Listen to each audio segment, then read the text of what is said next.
Here today because I'm running for the presidency. I'm here because I'm not here today because I'm running for the presidency. I'm here because I'm personally tired of seeing this great country of ours being ripped off. But as far as Trump is concerned, our allies are only part of the problem. The real culprit is Iran. Why couldn't we go in and take over some of their oil, which is along the sea? How would you do that? Would you send in the Marines? Would you take a chance in a war? Let them have Iran. You take their oil. That's what How? How? I mean, do we want a war? What do you mean we take their oil? You go in. How do we go in? You're going to have a war by being weak. Okay, how do we go in? What do we do? Excuse me. Yeah. You're going to have a war. And it's going to start in the Middle East. What if the Soviet Union said, you do this to Iran, we're going to come in? I don't believe they do it. The next time Iran attacks this country, go in and grab one of their big oil installations. And I mean grab it and keep it. And get back your losses, because this country has lost plenty because of Iran. The Iranian situation is a case in point. That this country sits back and allows a country such as Iran to hold our hostages, to my way of thinking, is a horror. You're advocating that we should have gone in there with troops, etc., and brought our boys out. I absolutely feel that, yes. I don't think there's any question, and there's no question in my mind. I think right now would be an oil-rich nation. As you know, we attacked Carg Island and knocked it literally, destroyed everything on the island except for the area where the oil is. I call it the pipes. We left the pipes. We didn't want to do that, but we will do that. We can do that on 5 minutes notice. It'll be over. But for purposes of someday rebuilding that country, I guess we did the right thing. But it may not stay that way. Just one simple word and the pipes will be gone too, but it'll take a long time to rebuild that. Shalom, shalom. First and foremost, as always, I'd like to start off giving all honor, glory, and praise and worship to our power. Yahweh Ba'ashem, Yahweh Shai, Ba'ashem, HaKodash. Double honors to our apostles, our elders, and Bishop Great Mills. Don't we well? Peace, citation to the hopeful that your brother Kadash representing Jim Mills branch here in Cleveland, Lord willing, bring out an edifying lesson through the spirit and power of Yahweh Ba'ashem, Yahweh Shai.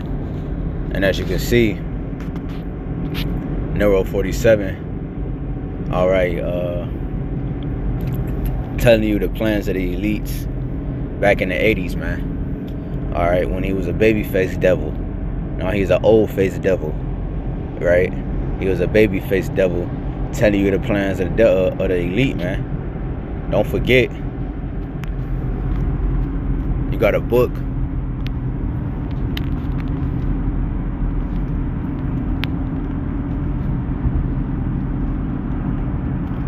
called The Last President. Alright, I think that's the name of it. Let me see.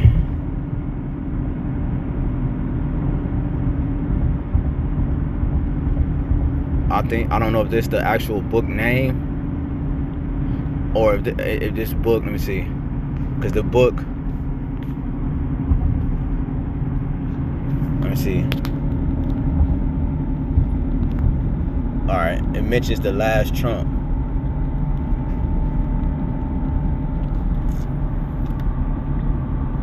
Yeah, that was the name of it. Let me see. It says Ingersoll Lockwood's 1896 book 1900, or The Last President, eerily parallels modern politics. 1896 novel about an outsider president elected amid social chaos, mirroring modern events. Baron Trump's marvelous underground journey. Lockwood, right? He also wrote that too. Follows young Baron Trump with his dog Bugler, featuring mentor named Don. All right.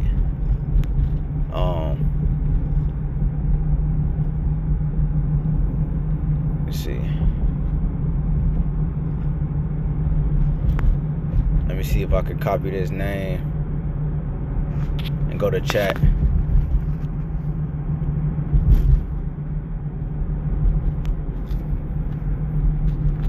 And put summary. See what they give us.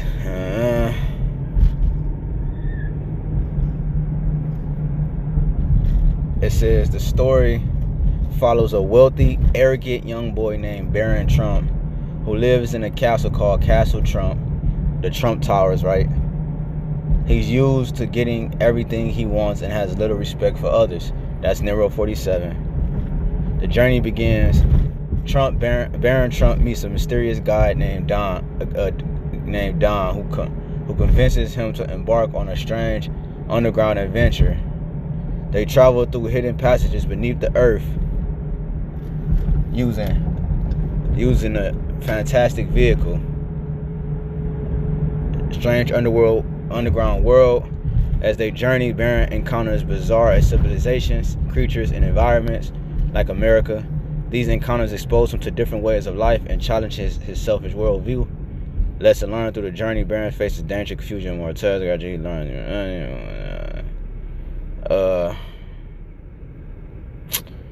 Man, let me see. Let me do this one.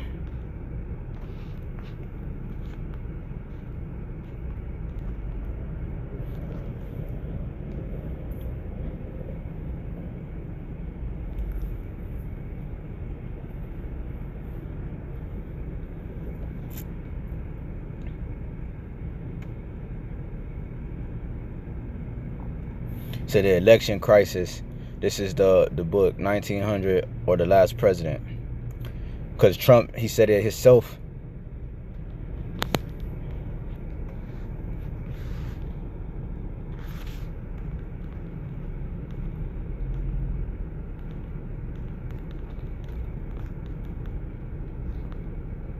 See if I can find a clump.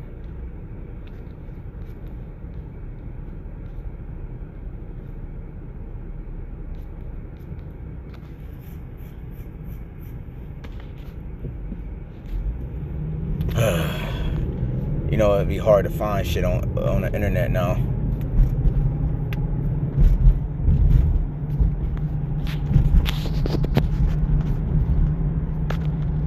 But let's see if we can find it.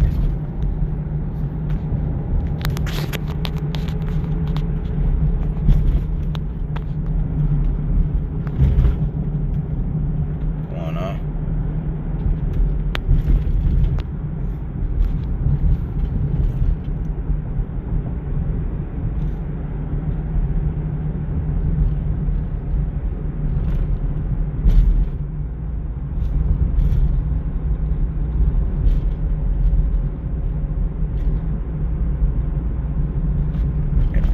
Right. So this is July 29, 2024. This is the headlines of an article, bro, from the People's World.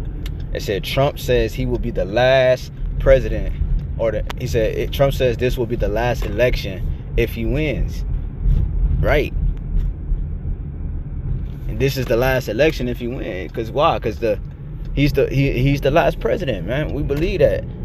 And say he do get taken out the way, well, for whatever reason. Man, it's even gonna be worse than this nigga, man. But I don't see this devil getting out of power, man. You know what I'm saying? I don't see this devil getting out of power.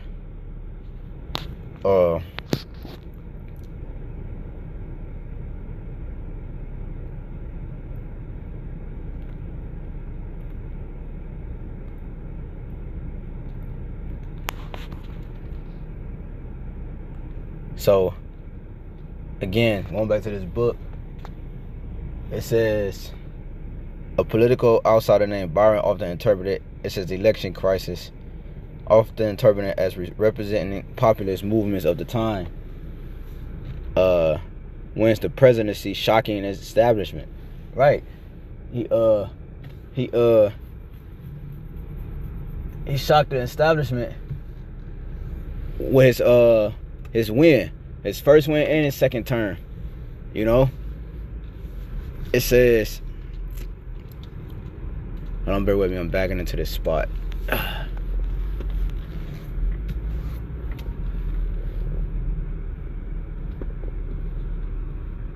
Hold on, bear with me. It says, his victory triggers widespread unrest, especially among elites and urban populations who fear radical change. So Trump should be the president to bring in civil war, widespread unrest, especially among elites and urban populations. Remember, he was talking about, he was threatening to arrest Hillary Clinton and all these politicians and shit like that. You know, it says protests and riots erupt across New York City. Wealthy citizens panic and flee.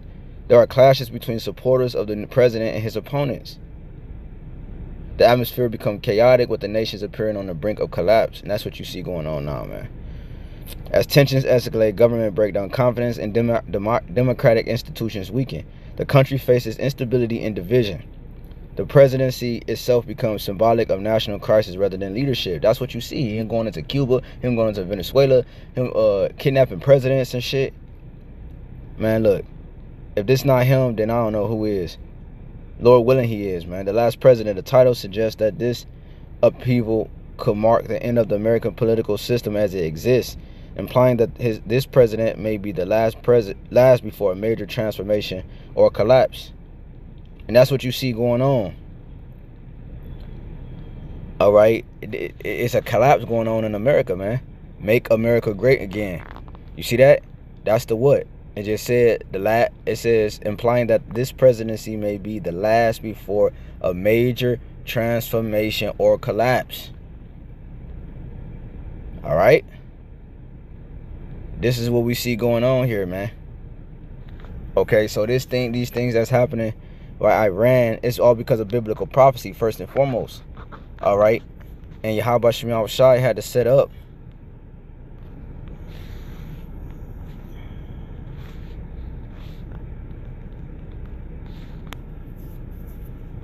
Isaiah 19 and GNT says this message is about Egypt. The Lord is coming to Egypt, riding swiftly on a cloud. The Egyptians' idols tremble before him. The cloud is the chariots. The Egyptians are the civilians of America. All right, this is the modern day Egypt. And the people of Egypt lose their courage. The Lord says, I will stir up civil war in Egypt and turn brother against brother and neighbor against neighbor. Right, civil war. Let's ask chat, what is civil war?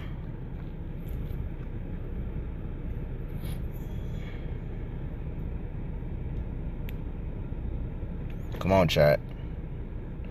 A civil war is a conflict fought within a single country between groups of its own people. Right? You have different factions of people. You have liberals, you have the left, you have the right, you got you got the blue states, the red states, right? You got the MAGAs, you got the BLM, Black Lives Matter, you got the KKK, you got the biker gangs, you got this gang, you got different gangs and facets of organizations within America in itself.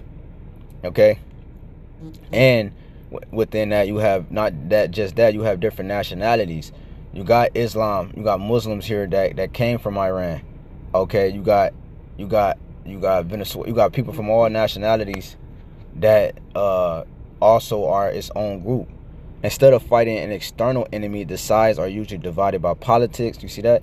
Ideology, ethnicity, religion, or control of the government.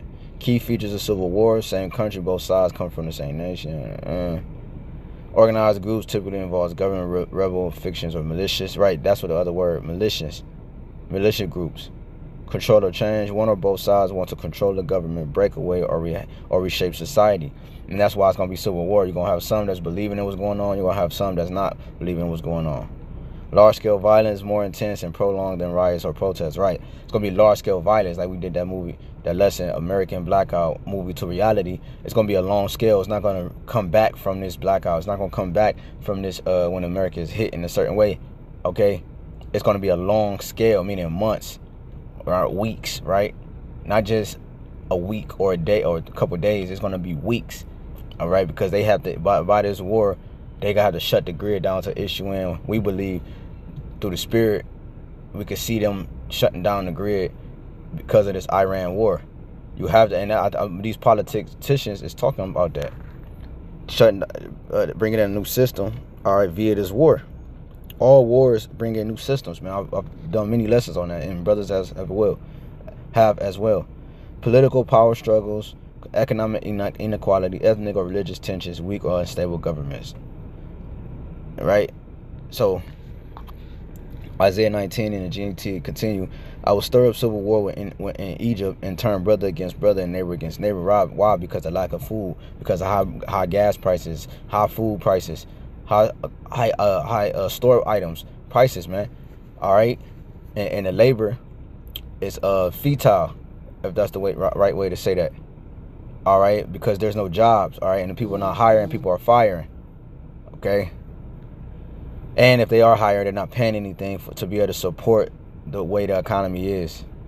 It says rival cities will fight each other and rival kings will struggle for power, and that's what you see going on between these politicians. I am going to frustrate the plans of the Egyptians and destroy their morale. Right, I went into that word morale before. It goes into their I'm gonna just show you the collective mental and emotional attitude of a group. The Lord is destroying the mental state of every group that exists in America, reflecting their confidence, enthusiasm, and discipline towards shared goals. Right? People don't know they don't believe in the things that was set no more, and so forth, man.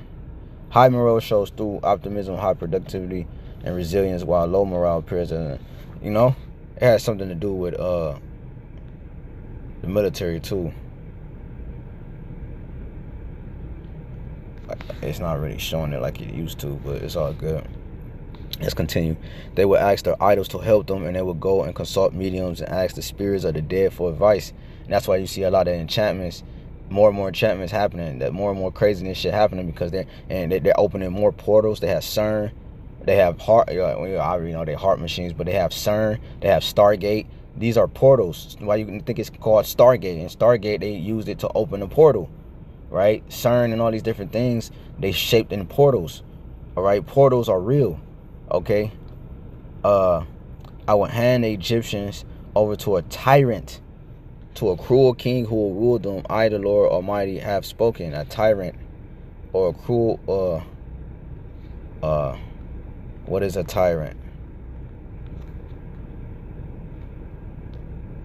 Is a ruler who uses power in a cruel, unfair, or oppressive way, often ignoring laws, rights. You see, he ignored laws, rights, or the well-being of the people. Key traits of a tyrant: absolute or unchecked power. When he went in and kidnapped the government, nobody did anything. When he bombed Iran, nobody did anything. Harsh control over citizens, often through fear of force. He said, if you don't do this, if you don't bow down, we're gonna bomb you. If you don't do what we say, we're gonna attack you. Remember, his whole agenda is the military. That's his strength.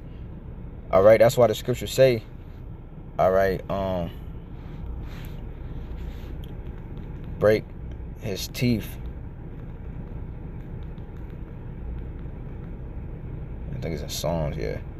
Psalms 58:6. Break their teeth, O Yahweh, in their mouth. Break out the great teeth of the young lions, O Lord. That teeth represents the military. Okay, so King David, I believe it's a Psalm of David.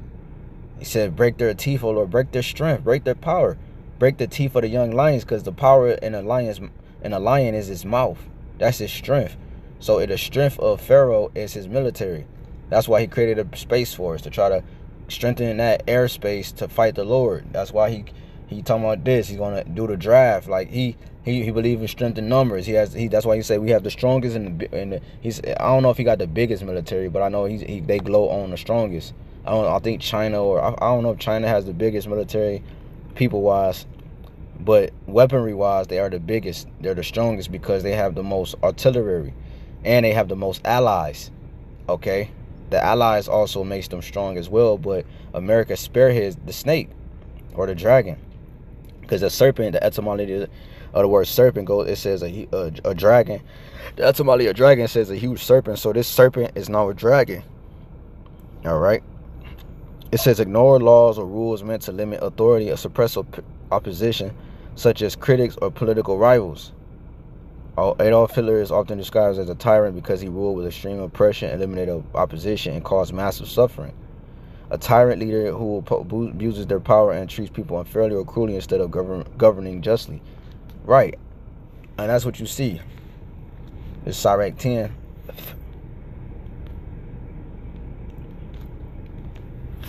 A wise judge will instruct his people, and the government of a prudent man is well ordered. As the judge, so it's showing you that he's not a wise judge. He's not a judge at all. He's not a king. He don't judge and guide the American citizens the right way. All right. Instead, he's bringing chaos to the country because that was his job. That's his job. He's the last Trump. He's the last president. All right.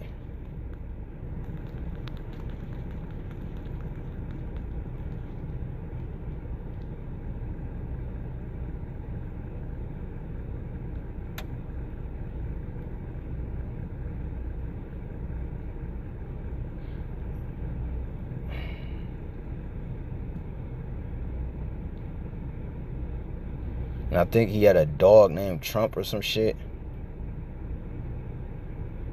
All right.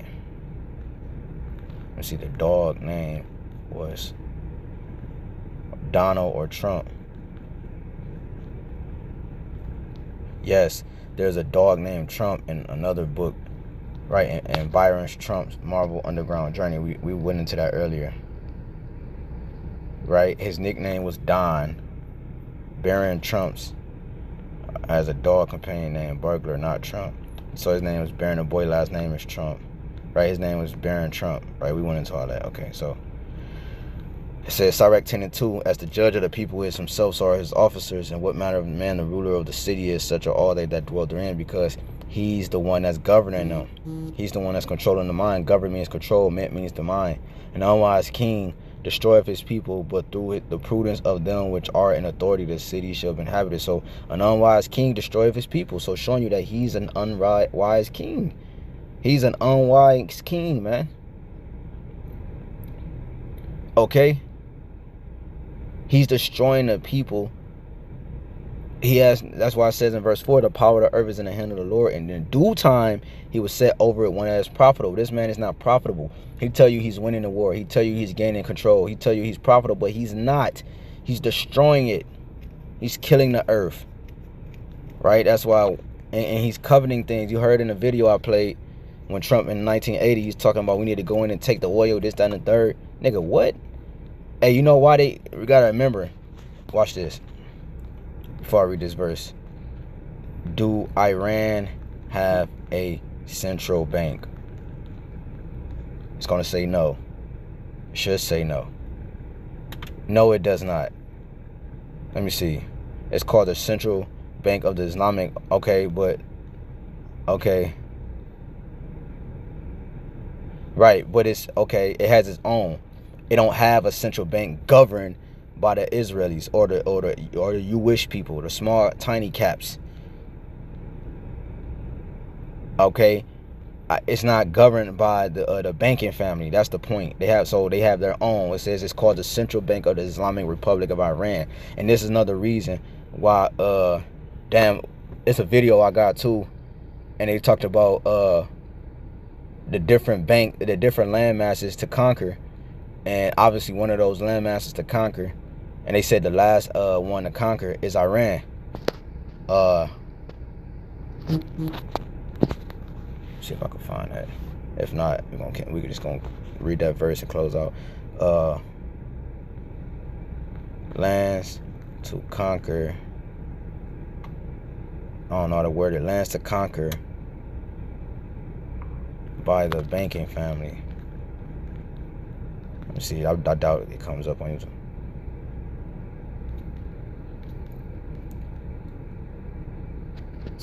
Damn, it's too much shit, man. Let's see. Join us on Patreon.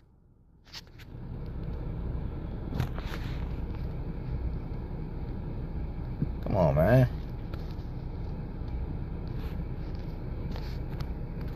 You see how this shit works? Shit's crazy. They were the invisible architects of empires. Your support helps capture by revolutions in America and France. It was not fought with muskets or guillotines, but with ledgers, bills of exchange, and an intricate web of trust and secrecy. This was the rise of the secret banking dynasties, families whose names were sometimes known, sometimes deliberately hidden, yet whose influence touched kings, merchants, generals, and entire nations. They were the... I doubt this video go into it. I can watch that later. Let's see if I can find it here.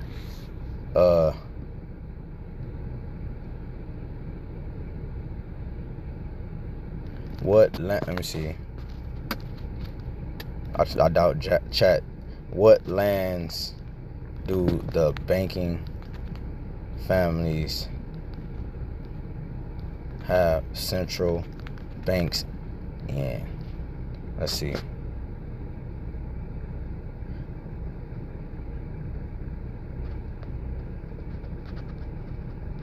Nigga, we just looking for banks, cuz.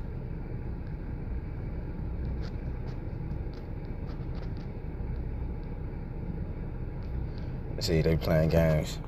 They playing games. Which we know.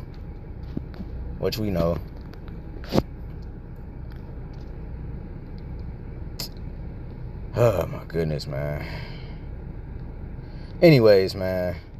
They're not gonna give it to us. We used to pull it up. They control, and I wish I could find that video, but they control these banks, and they gotta go in, and that's why they went into Iraq. That's why they went into Egypt and these different land masses to set up these central banks, all right, to control the narrative, all right, worldwide. And Iran still is not conquered by the elites when it comes to having a central bank. They have their own regime, okay? That's why Trump said what? He's trying to have a regime change. Okay, what's a regime? What's a regime change? A regime change is when a country's government is replaced. His government, remember, government means, I broke the word down. Government means control, man means mind.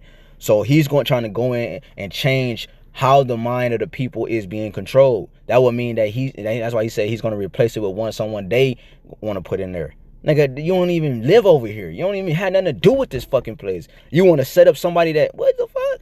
That's how this devil is, man. A regime change is when a country's government is replaced with a different one, often in a major structural way. You see? A regime is the system or leadership that runs a country. Do you see what I'm saying? So they don't have Iran's banking. They don't have the central bank that's in that location.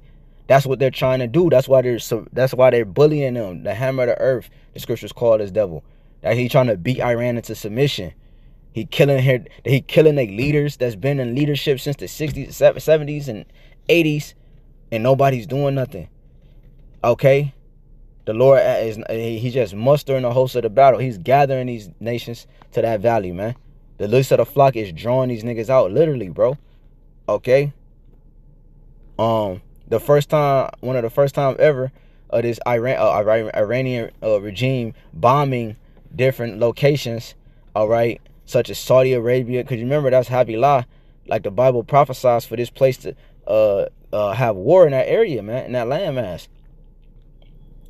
But it says, when you jump down, Sirach 10 and 9, why is earth and ashes proud? Why is the devil proud? There is not a more wicked thing than a covetous man, and this man is going around trying to take lands. And remember, the blessing is he will have the fatness of the earth. The fatness of the earth deal with the oil. All right, the land, the people.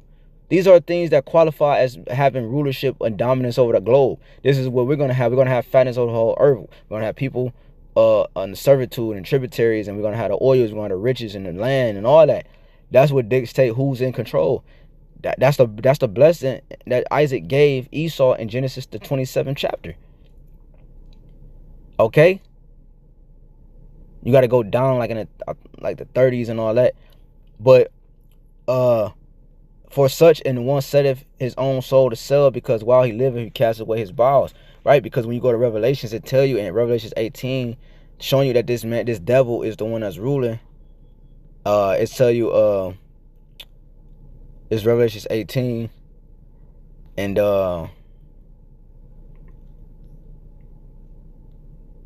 12, the merchants of gold. And let me start at 11, 10. I'll just read these and we close out with these. Revelations 18 and 10. Standing afar off for the fear of her torment, saying, alas, that great city, Babylon, that mighty city, for in 1 hour is thy judgment come. You see? And like we often say, 1 hour with the Lord is about 42 years. So this devil was supposed to go down in the year 2000. Here it is, 2026. So that's why the Lord is going to have an overkill upon America. It's going to be an overkill, man. Okay, like when something's supposed to bust or something supposed to explode, and it don't explode right at that moment. When it finally explode, it's even like more pressure in a sense, like because it's like a over release, if that makes sense.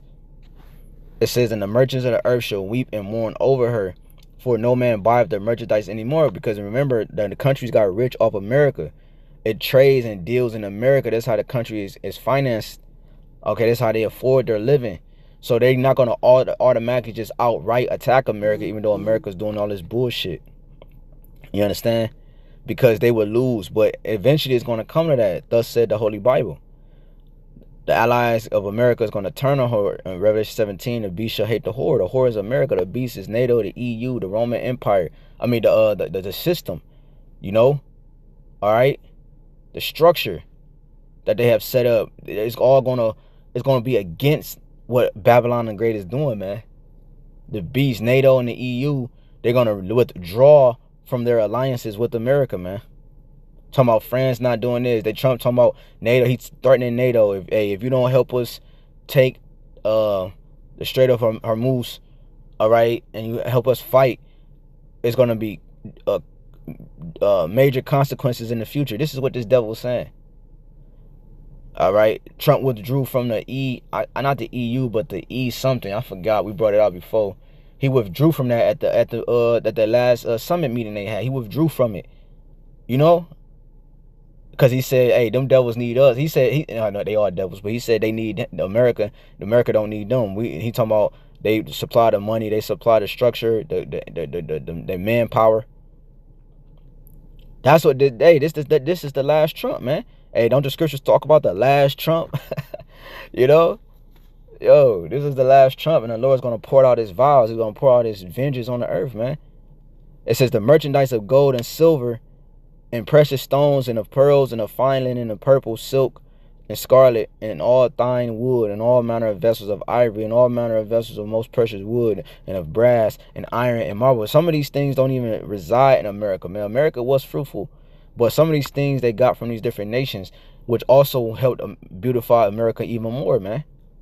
It says, and cinnamon, and odors, and ointments, and frankincense, because I don't believe frankincense is not found in America. You have to import frankincense, okay? Just like some animals are not from America, like giraffes, if I'm not mistaken. You have to import, like, I don't know, I think peacocks are, but you got some animals that's not, some animals that are, but they found in America. They're imported into this place, which make it even more beautified in its respective time, right? It's called the land of opportunity, the golden city, right? It's looked at as gold. It's looked at as a shining vessel.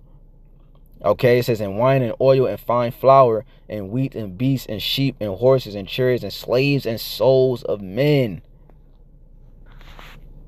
You see? And souls of men. These devils got men under their control. That they have the fatness of the earth. And how was they going to get the fatness of the earth? Like I was quoting Genesis 27, by the weight of the sword. You see? He said, and by thy sword thou shalt live. And what did Yahweh say? He said what? He said, they that live by the sword shall perish with the sword, man. 14, and the fruits of that thy soul lusted after are departed from thee. Right, scripture talk about men returning to their own lands. People finding out that they're not profitable in America no more. They're more profitable overseas instead of dwelling directly in America, like other Yashawama was going into, dealing overseas and importing to America. Importing to America instead of exporting, okay? Or and vice versa, however it go. They're more fruitful returning to their own land. And the fruits of that thy soul lusted after are departed from thee, and all things which were dainty and goodly are departed from thee, and thou shalt find them no more at all. So Lord willing, this lesson was edifying. You know, I showed that video again of Trump, and I'm going to end with that video again. Just for those who tune in later. I'm not here today because I'm running for the presidency. I'm here because I'm personally tired of seeing this great country of ours being ripped off. But as far as Trump is concerned, our allies are only part of the problem. The real culprit is Iran. Why couldn't we go in and take over some of their oil, which is along the sea? How would you do that? Would you send in the Marines? Would you take a chance in a war? Let them have Iran. You take their oil. That's what Well, how? How? I mean, do we want a war? What do you mean go we in, take their oil? You go in. You How can do have a we war, go Barbara. in? You're going to have a war by being weak. Okay, how do we go in? What do we do? Excuse me. Yeah. You're going to have a war. And it's going to start in the Middle East. What if the Soviet Union said, you do this to Iran, we're going to come in? I don't believe they'd do it. The next time Iran attacks this country, go in and grab one of their big oil installations. And I mean grab it and keep it. And get back your losses, because this country has lost plenty because of Iran. The Iranian situation is a case in point. That this country sits back and allows a country such as Iran to hold our hostages, to my way of thinking, is a horror. You're advocating that we should have gone in there with troops, etc., and brought our boys out. I absolutely feel that, yes. I don't think there's any question, and there's no question in my mind. I think right now would be an oil-rich nation. As you know, we attacked Carg Island and knocked it literally, destroyed everything on the island except for the area where the oil is. I call it the pipes. We left the pipes. We didn't want to do that, but we will do that. We can do that on 5 minutes notice. It'll be over. But for purposes of someday rebuilding that country, I guess we did the right thing. But it may not stay that way. Just one simple word and the pipes will be gone too, but it'll take a long time to rebuild that. Right. And then not to mention, they also on a new dime, they got rid of, Lord willing, I could do a lesson on that. They got rid of the olive branch on the dimes, which the olive branch represent, I think, a sign of peace. So chaos is coming. This man is the man of chaos, and he's the one to bring this in, man. You know, so Lord willing, this was edifying. I'd like to give all honor and glory, infinite praise and worship to Yahweh, Ba'ashim Yahweh Shai, Ba'ashim Kodash. Double honors to our apostle, elder bishop, great millstone, we will, peace, citation, hope for the later. Till next time, Baba Boy, Shalom.